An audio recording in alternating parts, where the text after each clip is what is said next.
ভাইরা আমার, তাহলে আমরা চাই যে দেশে কোরআনের আইন চালু হোক, এটা চান না? চাই। শুধু চাইলেই হবে? এখন বলছে হুজুর আমার একটা সন্তান চাই, দোয়া করেন আল্লাহ যেন আমার একটা ভালো সুন্দর সন্তান দেন। এখন হুজুর দোয়া করে দিচ্ছে, 1 বছর পরে গিয়ে বলছে হুজুর কি দোয়া করলেন, সন্তান তো হইল না। হুজুর ভাই আচ্ছা তুমি কি বিয়ে করছো? না হুজুর বিয়ে করি নাই। আচ্ছা বিয়ে না করে সারা বাংলাদেশের হুজুরা যদি দোয়া করে সন্তান কি হবে?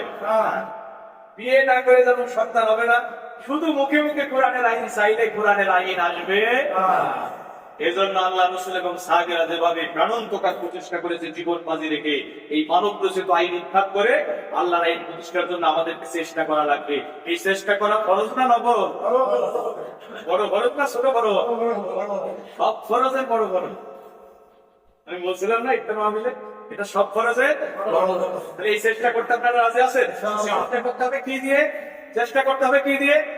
জানাত জানাত জানাত জানের মালিককে আল্লাহ, মালের মালিককে জানের মালিক আল্লাহ, মালের মালিক আল্লাহ। এই জানার মালতে আমরা চেষ্টা করতে রাজি আছি তো ভাই? দেশে কোরআনের আইন প্রতিষ্ঠিত হবে না যতদিন জান মাল দিয়ে আমরা চেষ্টা করবো ততদিন। একা একা না সংঘবদ্ধ ভাবে? ঈশ্বরকে একা করেছেন? আবু বকর, ওমর, উসমান, আলী সাহাবীরা সাথে ছিল না? সাথে ছিল না? আমরাও একটা লোক যারা ঈমানদার বলে আমরা দাবি করি আল্লাহর জমিনে আল্লাহর কোরআনের আইন প্রতিষ্ঠার জন্য। আল্লাহ আমাদের যে জীবন দিয়েছে, আল্লাহ আমাদের যে সম্পদ দিয়েছে, এই জীবন আর সম্পদকে আমরা চেষ্টা চালিয়ে যাবো। আমরা বিজয়ী হলাম না পরাজিত হলাম, এটা দেখার দায়িত্ব কে? আল্লাহ। এটা দেখার দায়িত্ব আমাদের না, দেখার দায়িত্ব কার? আল্লাহ। আল্লাহ শুধু দেখবে যে আমরা চেষ্টা করছি কিনা। আল্লাহ কি দেখবে?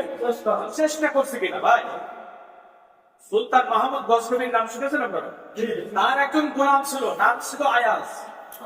তিনি গুরুত্বপূর্ণ মিটিং এ তাকে রাখতেন এবং রাষ্ট্র গুরুত্বপূর্ণ সিদ্ধান্ত নেওয়ার সময় গোলামের সাথে পরামর্শ। মন্ত্রীরা খুব ক্ষুব্ধ হলেন যে সুলতান সমান একটা গোলামকে মন্ত্রী পরিষদের মিটিং এ রাখে, এটা তো আমাদের প্রেসিডেন্টের ব্যাপার। সুলতান মাহমুদ এটা উপলব্ধি করতে পারলেন। তাদের মনের ভাব দূর করার জন্য ওই যে সবাইকে দাওয়াত করলেন, রাজপ্রাসাদে দাওয়াত করলেন নাস্তা খাওয়ার। সবাই যখন আসলো ডায়মন্ডের পাত্রে করে নাস্তা দেওয়া হলো। ভাইরা আমার, ডায়মন্ডের পাত্রের দাম বেশি না কম? এখন নাস্তা খাওয়া যখন শেষ হয়ে গেল, সুলতান মাহমুদ বসে এবার পাত্রগুলো আসাতে ভেঙে গেল। সবাই পাত্রগুলো মন্ত্রীরা হাতে নিয়ে নাড়াচাড়া করে দেখে যে এত দামি পাত্র ভেঙে ফেলবো। আর ওই গোলাম আয়াজ সুলতান মাহমুদ গোলাম সাথে সাথে আসাতে ভেঙে। সুলতান মাহমুদ বলছে গোলামের বাচ্চা গোলাম, পাত্র যে ভাঙলি, পাত্রের দাম কত জানিস? মন্ত্রীরা জানে তাই ভাঙলো না, তুই ভাঙলো কেন? সুলতান গোলাম আয়াজ বলতেছে সুলতান হতে পারি গোলাম, আমি তো রাজ পরিবারের গোলাম, এই পাত্রের দাম আমারও জানা আছে, কিন্তু আমার মনিব হুকুম করেছে পাত্র ভেঙে ফেলার জন্য।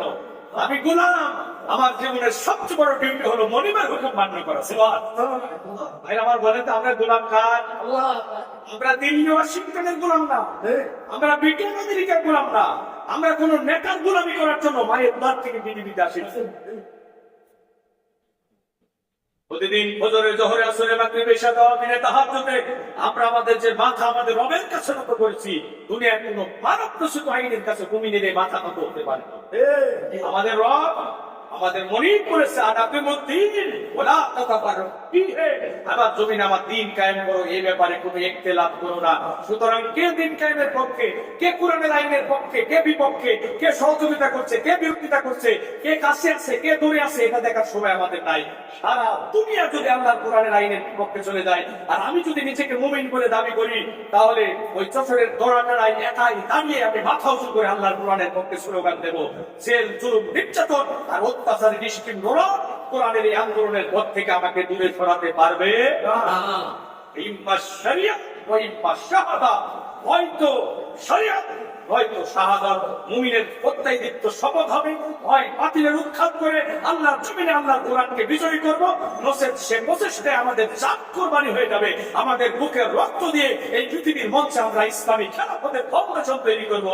1 ইঞ্চি জমিন আমরা ব্রাহ্মণ্যবাদী শক্তির বাহকদের কাছে ছেড়ে দিতে পারি না। এটাই হলো ঈমানের দাম।